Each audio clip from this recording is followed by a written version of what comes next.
Getting it under control. I'm Jeff Stein with today's Iowa Politics Report.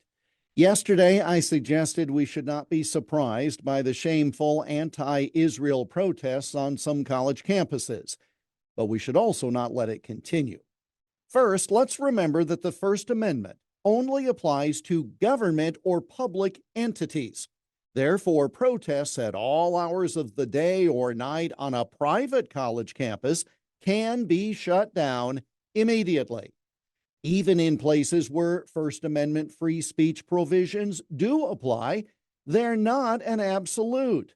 Speech can be limited by public entities if it is based on time, place, and manner restrictions, not on the content or message being said, but how it is being said.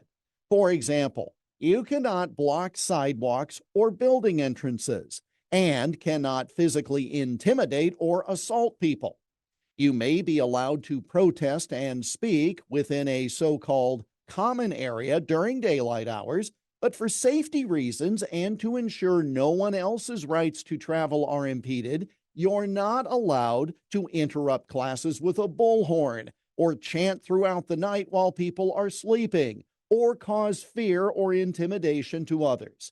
Those are legal restrictions. Again, not because of what is being said, but restrictions tied to how and when it is being said. Those very simple points make it clear that these extended sit-ins and protests on college campuses this week do not have to be allowed.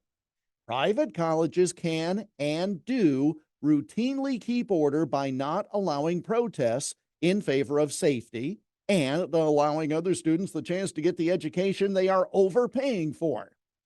Public universities have these rules in place as well. They've been litigated for decades, and it is well settled what is legal and what is not. So no, college students do not have an absolute right to speak. They have no right to destroy property or to harm or intimidate others. And that's no matter how meritorious they think their case or cause may be. Which then leads us to presume that any place where these anti-Jewish, pro-Hamas protests are allowed to continue must agree with and be in solidarity with the protesters. And the meaning of that realization speaks far louder than a few college students pretending they're living in the 1960s, emulating those who have been running these campuses now for the past 2 generations, turning them away from being venues for free-thinking learning and into single viewpoint indoctrination camps. I know. I used to work at them. And that's the Iowa Politics Report for Friday, April 26. On Twitter, Instagram, Getter, Threads, and Truth Social at Iowa Politics. I'm Jeff Stein on News Talk 1540 KXEL.